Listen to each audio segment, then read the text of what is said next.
A paz de Cristo a todos, que Deus abençoe. Seja bem-vindo ao canal Coluna de Betel, a porta do céu. Estamos empenhados com Deus nessa responsabilidade, nesse trabalho. De dizer a todos que há um Deus soberano, um Deus que pode todas as coisas. Há um Deus que tudo sabe, tudo vê. Há um Deus que, para Ele, não tem impossível. Nós temos falado desse assunto tão polêmico e tão criticado e rejeitado por muita gente, que é as leis. Vocês conhecem, vê os vídeos aí, que eu falei sobre os 10 mandamentos. Depois aqui as leis que nós estamos falando, que saíram, e as leis que prevalecem. E nós vamos falar de um assunto hoje dentro das leis, que precisamos saber como elas surgiram. E se elas ainda existem. E para falar desse assunto que nós vamos hoje falar, que nós vamos começar, eu tenho que falar do que comanda o comandante dessa lei, que não é Jesus, que não é o governador do estado, que não é o presidente os presidentes das nações, os reis das nações, até que foi usado reis no passado. Mas é do que domina o mundo. Jesus disse: eis aí o príncipe deste mundo. Então abra comigo em Ezequiel, capítulo de número 28, e vamos ver quem é o príncipe desse mundo. Qual o seu nome? O que ele faz? Ezequiel 28, e no versículo de número 11, nos diz assim a palavra de Deus: veio a mim a palavra do Senhor, filho do homem, levanta uma lamentação sobre o rei de Tiro, e diz-lhes: assim diz o Senhor Deus, tu és o selo da profecia, da profissão, cheio de sabedoria e perfeito em formosura. Estava no Éden, jardim de Deus, cobrias-te de toda pedra preciosa, o sardio, o topázio, o diamante, o berilo, o oxim, o jaspe, a safira, o carbunclo e a esmeralda. Os teus engastes e ornamentos eram feitos de ouro. No dia em que fostes criado, foram eles preparados. Tu eras querubim da guarda, ungido, e te estabeleci. Estava no monte santo de Deus. Andavas entre as pedras afogueadas. Perfeito eras nos teus caminhos, desde o dia em que foste criado, até que se achassem iniquidade em ti. Na multidão, na multiplicação do teu comércio, se encheu o teu interior de violência, e pecastes, pelo que te lancei profanando fora do monte de Deus, e te farei perecer, ó querubim protetor, entre pedras afogueadas. Elevou-se o teu coração por causa da tua formosura, corrompeste a tua sabedoria por causa do teu resplendor. Por terra te lancei, e diante dos reis te pus, para que te contemplem. Pela multidão das tuas iniquidades e pela injustiça do teu comércio, profanaste os teus santuários.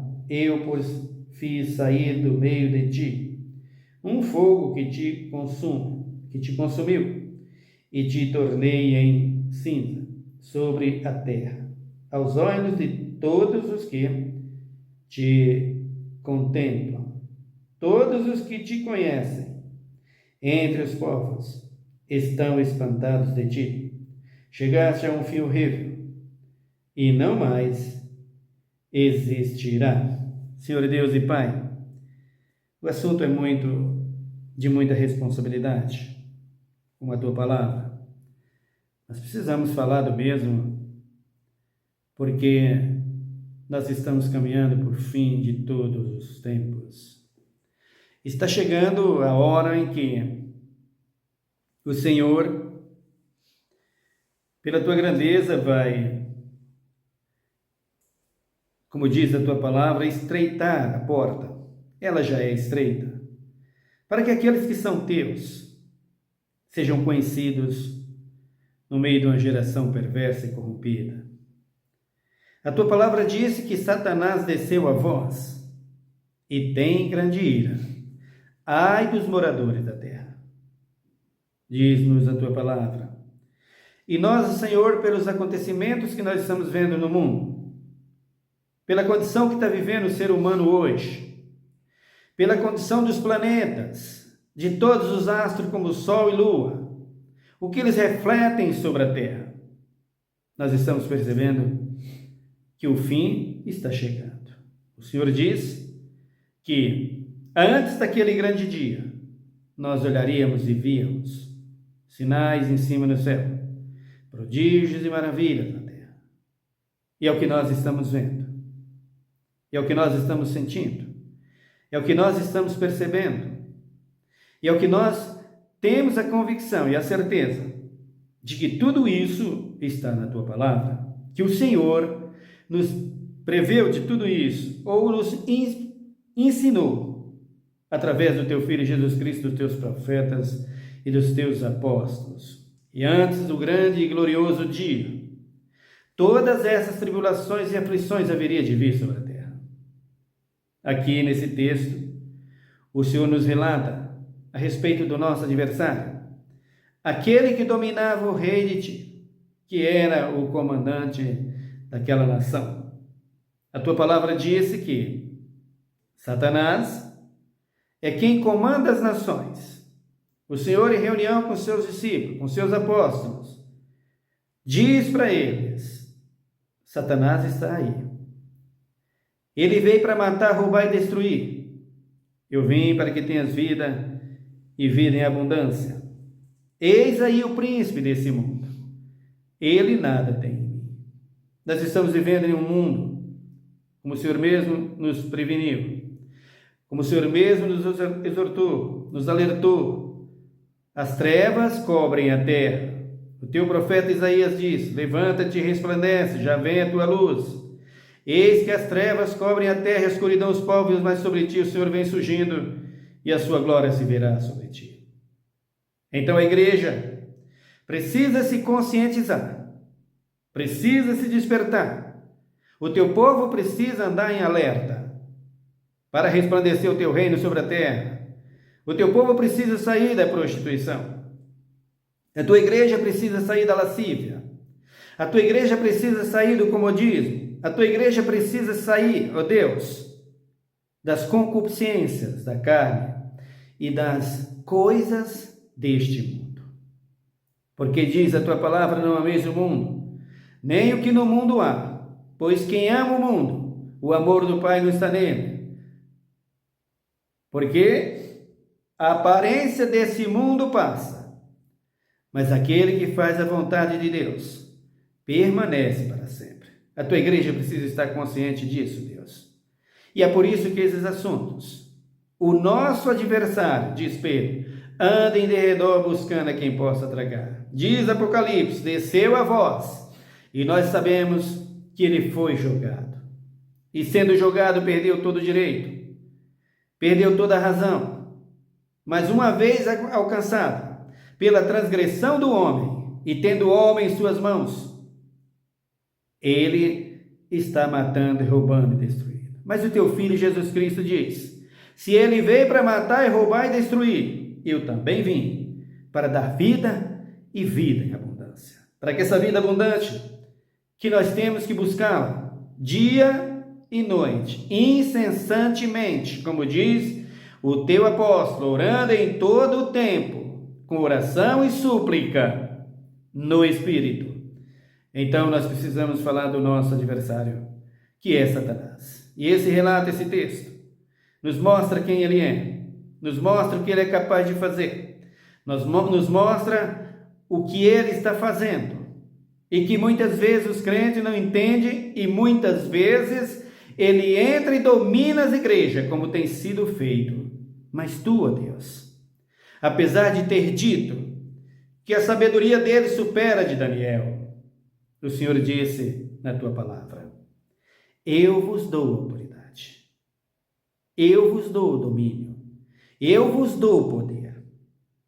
Por isso é que nós queremos pregar o teu evangelho, para dizer ao mundo: eis o príncipe desse mundo. Eu posso dizer: eis o príncipe desse mundo, ele nada tem em mim. Não ignora os seus ardis, pois sei que és perigoso. Tem as minhas falhas, mas eu sei que estou em tuas mãos. Por isso falarei, não me calarei, pois assim o Senhor disse: fala e não te cales.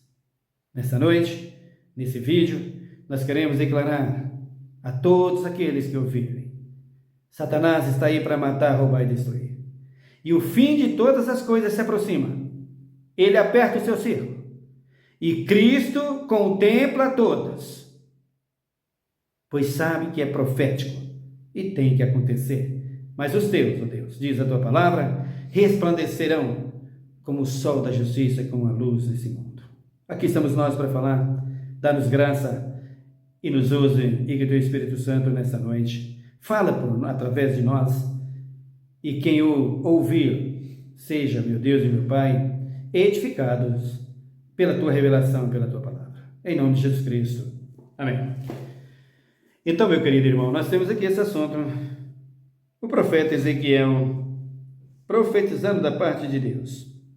Se você olhar o versículo, esse capítulo 28, do versículo 1 até o versículo de número 10, você vai ver que ele fala a respeito do rei de Tiro, um rei poderosíssimo, que os assírios naquela época dominavam as nações. Quando ele se aproximava, todos os demais tremiam, e ele estava sendo conduzido e guiado por esse espírito, esse anjo, ou melhor, se transfigura em anjos do bem, mas sendo mal. Esse moço aqui, chamado Satanás, ele se transfigura em anjo de luz, como diz o apóstolo Paulo. E quem é ele? E nós precisamos deixar bem claro pela Bíblia. Veio a minha palavra do Senhor: filho do homem, levanta a tua lamentação sobre o rei de Tiro. E diz-lhes: assim diz o Senhor Deus, tu és o selo da perfeição, cheio de sabedoria e perfeito em formosura. Então Deus está falando aqui. E por que Deus falava com o rei? Olha no versículo anterior que você está fazendo, você vai ver Deus falar sobre a pessoa do rei de Tiro. E daqui para frente, do 11 para frente, ele está falando daquele que conduzia o reino de Tiro através daquele rei, daquele que comandava. Quando Cristo diz para os seus apóstolos em João 14, dá uma olhada. João, deixa-me ver aqui, se é isso mesmo, João 14, mas eu sei o versículo de cor, posso dizer e você meditar nele depois. João 14, deixa-me ver o versículo de número 29 aqui, o que diz? Eu vos disse, agora, antes que aconteça, para que, quando acontecer, vós acrediteis. Já não falarei muito convosco, pois se aproxima o príncipe desse mundo. Ele nada tem em mim, mas é para que o mundo saiba que eu amo o Pai e que faço como o Pai me ordenou. Levantai-vos, vamos daqui. Então Jesus estava falando com seus discípulos, ensinando seus discípulos, instruindo seus discípulos, prometendo para eles: vou voltar para vocês, vou buscar vocês para mim, voltarei e levarei vocês para mim. Antes tenho que vos prevenir os perigos que vocês têm pela frente, as dificuldades que vocês terão pela frente. É preciso que você, Pedro, João, Tiago, Filipe, também, todos vocês, se conscientize de que vocês têm um inimigo perigosíssimo, que vocês têm um inimigo que não cessará e não terá paradeiro, nunca parará de trabalhar contra vocês. Eu vou sair, mas vou deixar o meu espírito com vocês, para que onde vocês estiverem, eu vou estar junto com vocês. Ele não cessa, ele não para, ele trabalha dia e noite, ele não dorme. O seu trabalho é incessante e a sua luta é pertinente, inconstante ou sem fim. Vocês precisam estar bem atentos e saibam que ele é quem comanda o mundo, príncipe do mundo. Olha o que Satanás recebeu de Jesus, o que Jesus declarou a respeito dele. O rei de Tiro, que dominava aquela nação e que fazia as nações estremecer por causa do seu exército, da sua força, da sua riqueza, de tudo que ele tinha, que ele possuía. Mas quando um rei que tem essa posição, como por exemplo os reis do Senhor, Saul, por exemplo, quando ele estava na mão de Deus, que servia a Deus em sinceridade de coração, em verdade, em temor a Deus. Saul, tudo que fazia, consultava a Deus. Até que Saul resolveu, ou entrou nele, um espírito de cobiça e trouxe a ele a rebeldia, a rebelião. E esse homem passou a desobedecer a Deus. Deus então levanta um outro reino em seu lugar, um outro rei em seu lugar.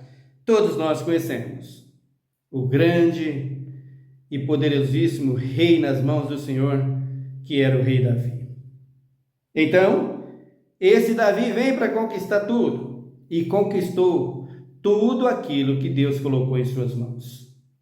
Teve altos e baixos, teve problemas na caminhada, teve transgressões, teve rebeldia, tudo isso Davi teve. Mas o Davi tinha uma coisa: o seu coração era de Deus.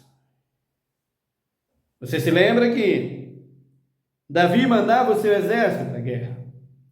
E um dia Davi mandou os seus soldados, ou o seu exército, os seus homens de confiança, para enfrentar os filisteus, enfrentar os inimigos. Ele ficou em casa no palácio descansando. Então Davi,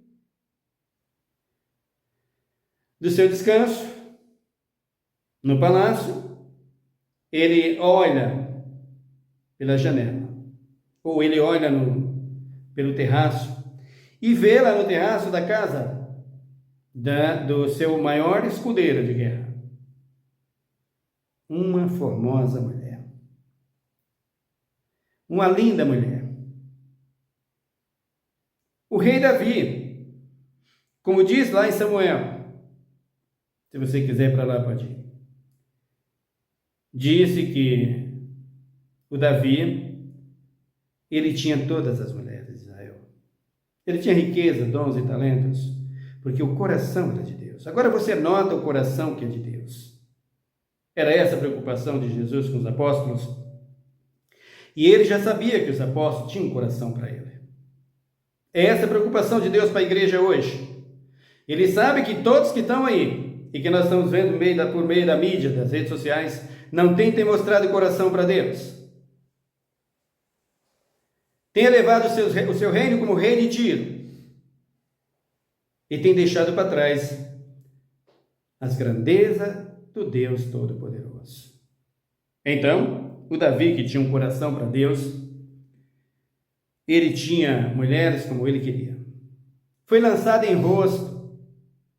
Deus lançou em rosto e diz para Davi, quando ele caiu, que ele transgrediu, ao ver aquela mulher, e era justamente a mulher do seu escudeiro. a mulher de Urias, que era Batseba. E quando o rei Davi contempla aquela mulher, ele chama os seus servos e pergunta: quem é aquela mulher? E eles disseram: a mulher de Urias, teu servo. Davi então diz para eles: vai buscá-la. Os reis mandavam naquela época. E eles foram buscar a mulher e trouxe até Davi. E o Davi então deita-se com ela. Gera um filho. E todos nós sabemos o que aconteceu com Davi por causa desse episódio. Davi então, além de deitar com a mulher do seu amigo, ainda manda matar o seu amigo na guerra. Davi teve altos e baixos. Todos os reis tiveram. Davi teve transgressão, e essa foi grave. Deus então chama Davi através do profeta. E quando o profeta chega para Davi, que diz para o Davi tudo aquilo que Davi não esperava, contou uma história para Davi, pode olhar lá em Samuel, você vai ver.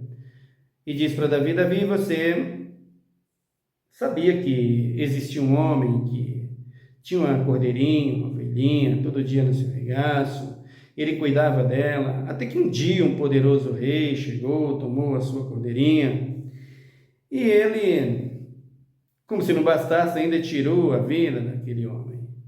O que merece, Davi, esse rei? Qual é a justiça que você daria para esse rei? Irmãos, tenta compreender o trabalhar e o agir de Deus. Olha o que o profeta, quando vem falar com Davi, para achar o coração de Davi para Deus, o que ele fez, o que ele falou, já na direção de Deus. Os reis eram assim, eles trabalhavam dessa forma, eles eram aqueles que dominavam o mundo. Mas é bom você saber que desde que o homem entrou no mundo, Satanás tomou esse controle. Então, quando o profeta fala isso para o Davi abre a sua boca com o coração sincero que ele tinha. Eu digo que esse homem é digno de morte. Olha o que Davi falou.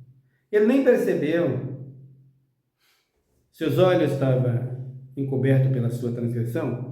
E além disso, ele tinha que pagar pelo erro que cometeu. Todos nós temos erros. Todos nós temos dificuldade. Todos nós temos problemas. Mas nós precisamos ter um coração para Deus, igreja. Que quando Deus nos cobrar, porque Deus cobra de todos, se a sua cobrança não chegou ainda, para morar com Ele no céu, você precisa ser cobrado para ser purificado. Então Deus chega para o Davi, o coração sincero de Davi. A justiça de Deus andava com Davi. Davi disse: esse homem é digno de morte. O profeta vira para ele e disse: esse homem é você. Não era ocasião para você pegar a mulher de Urias? E como se não bastasse, ainda mataste o homem na guerra? Olha a sinceridade do coração de Davi. Escuta a sinceridade do coração de Davi. Pode ler o capítulo de 1 Samuel, 2 Samuel, tudo fala sobre a situação de Davi. Então Davi abre a sua boca e diz: pequei contra o Senhor. A espada do Senhor não sairá da minha casa. Por conta disso, o Davi viu seu filho deitar com sua própria filha. Davi viu seu filho mais amado querer matá-lo. Absalão e tantas dificuldades que o Davi passou a ter por causa desse crime. Deus humilhou Davi, mandou ele para casa. Mas quando Davi sentiu, na hora da profecia, que ia morrer, então o profeta volta e fala: Davi não vai morrer. Tens um coração para Deus. Qual é o coração que você tem, querido? Contrito? Quebrantado? Qual é o seu coração? Aonde está seu coração? Está no presidente da nação? Está no pastor da igreja? Está no bispo? Está no apóstolo? Aonde está o seu coração? A quem ele ouve, em primeiro lugar? E para quem ele é contrito e quebrantado? É você que precisa examinar. E é esse o problema da igreja hoje. Então, Deus pega os reis e faz tudo isso. Veio o rei Davi. Você sabe que o primeiro filho com Batseba morreu. Por quê? Porque tinha que pagar preço. Todos nós temos preço para pagar, queridos, se quiser morar no céu. Por isso, quando eu prego a vocês e digo tudo sobre correção, você não me veio pregar aqui senão corrigindo. Quando eu corrijo você pela palavra, a palavra está ao mesmo tempo corrigindo a mim, porque quando o profeta vai falar com o rei Davi, o profeta corrigiu a Davi naquele momento. Que Davi ouve, Davi escuta a palavra, e ele mesmo cai em si e diz: sou eu o pecador. Você precisa se conscientizar disso. Ao contrário do rei de Tiro, que estava dominado por Satanás, e quando o profeta vai a ele afasta. Quando o profeta de Deus, Samuel, vai até Saul, ele rejeita. Quando Davi vai falar com ele se enche de ambição e invejas. E acaba sendo morto por si mesmo, pelas suas próprias mãos. Mas o rei Davi tinha um coração para Deus. Eu quero que você precise entender isso. Tenha um coração para Deus. Põe o seu coração na mão do Senhor. Porque Satanás não brinca no trabalho. E Jesus fala sobre isso. Mateus, Lucas, Marcos. Então, Saul e Davi também trouxe ao mundo, depois da morte do filho, da transgressão, ele traz também, gera também em Batseba, o seu filho, que se tornou rei, que foi Salomão. Todos nós vimos o que Salomão fez. Está na Bíblia. E Salomão nos deixou ter dúvida em relação à sua salvação. Se foi salvo ou não. Mas um rei que expandiu seu reino, que a sua glória chegou a ser elogiada por Jesus Cristo. Salomão cresceu tanto, foi um esplendor em grandeza, em riqueza, e essas riquezas que Salomão tinha era de Deus. Deus o aprovava. Como Davi, tudo foi aprovado por Deus. Por quê? Por causa da sinceridade do coração de Davi. Do coração puro, justo, fiel, temente e concernente às leis. O Davi não falhava. Então Salomão toma o reino de Davi, depois que Davi morre, assume o reinado de Israel e vai se engrandecendo e crescendo em riqueza em muitas coisas. E o que Salomão fez? Não quanto seu pai. Mas Jesus disse que o filho faz o que vê o pai fazer, né? Salomão seguiu seu pai nesse sentido, só que Davi não era igual a ele. Salomão se encheu de mulheres. E todos nós sabemos, 300 princesas e 700 concubinas. O problema da mulher na vida de Davi, na vida de Salomão e dos reis do passado, não existia.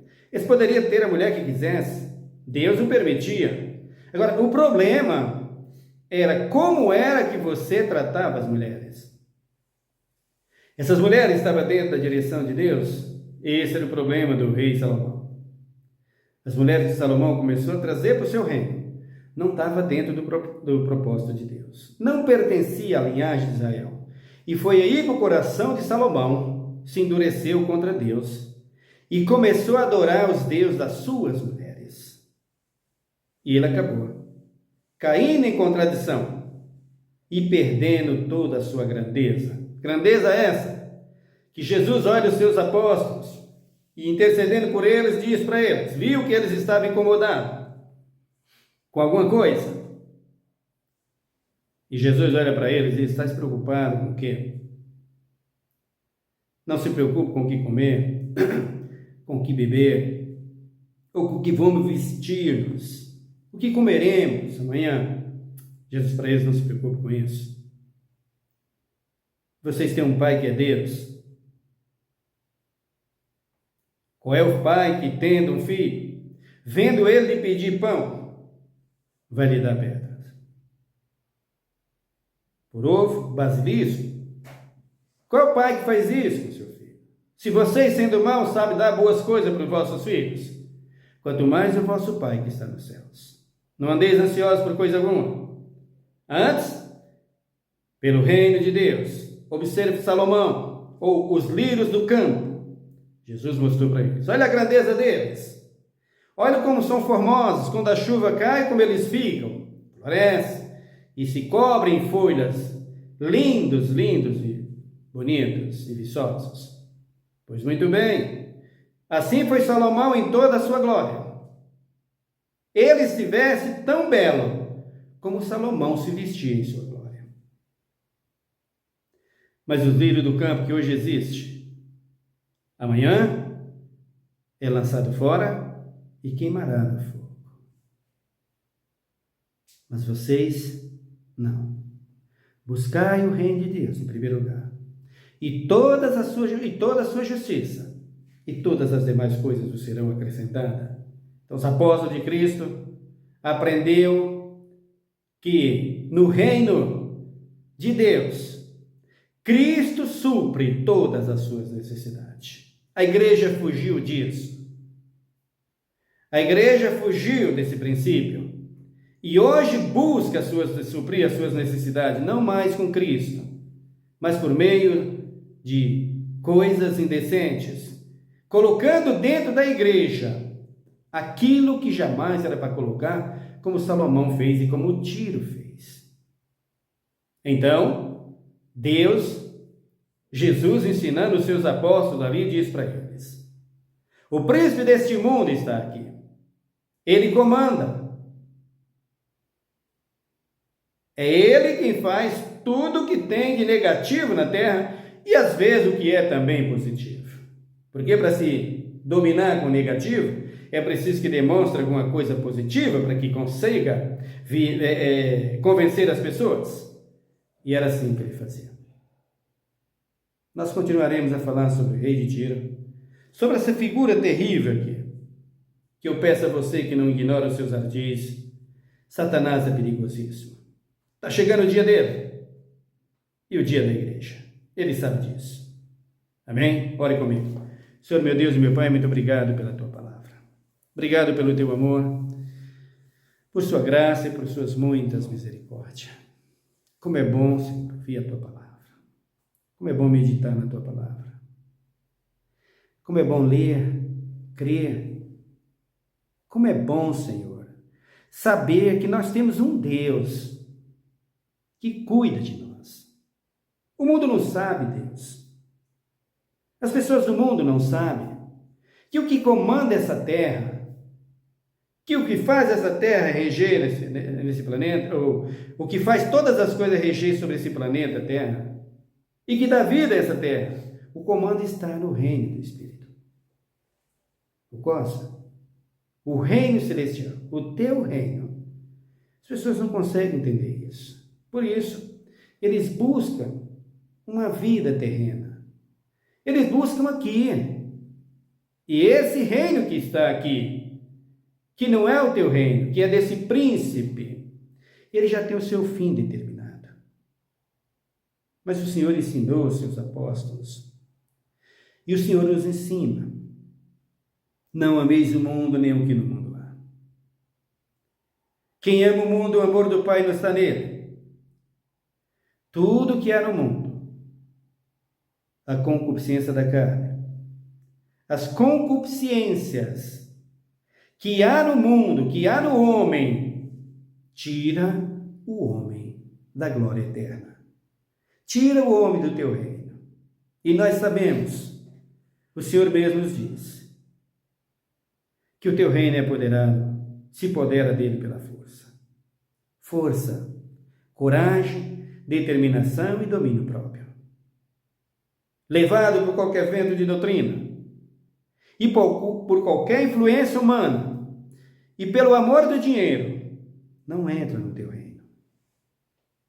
E o príncipe desse mundo está aí, com as suas propostas e as suas ofertas. E nós precisamos falar contra isso, Pai. Sem o teu Espírito é impossível. Sem o teu Espírito Falaremos lindo, lindo, lindo, mas é infrutífero. Mas não promove a tua vida e a tua salvação. Preferimos falar uma palavra sequer, mas que seja ela direcionada pelo teu Espírito, Pai. Usa-nos, ó Deus, pois precisamos do Senhor. Sem ti, nada podemos fazer. O Senhor sabe. E o Senhor é aquele que nos ensinou. Aquele que tem a minha palavra, fala a minha palavra com verdade. Isso eu quero, Senhor. Dizer com verdade a tua palavra. As trevas cobriram a terra e o homem está sendo engolido por ela. Abra os nossos olhos espirituais e nos dê sabedoria. Abençoa nossa nação e sara a nossa terra. Tenha misericórdia, Pai, de cada um, principalmente dos enfermos, os doentes, os velhos, os jovens, os que estão acamados no leito de dor, os que estão desesperançados, os que estão com as suas vidas e os seus dias já contados pela doença, pelo câncer, pela diabetes, pela AIDS e tantas outras pragas que está por aí. Os que estão na prisão, nos presídios, tenha misericórdia de todos, Pai. Nos dê, meu Deus, meu Pai, o privilégio de dizer a todos que o Senhor continua sentado no teu trono de glória e que não nega bem algum aquele que os busca com sinceridade e com amor e que confia no teu Filho Jesus Cristo. Senhor Deus de toda glória, em nome do teu Filho Jesus Cristo, abençoa os que vão ouvir esse vídeo e aqueles que são assinantes desse canal. Prospera-os, abra os olhos do seu entendimento e dê a eles sabedoria, para que a cada dia busque a Ti mais e mais, Pai. É o que nós te pedimos em nome de Jesus Cristo, hoje e para sempre. Amém. Que Deus te abençoe, meu querido irmão. Até o nosso próximo vídeo.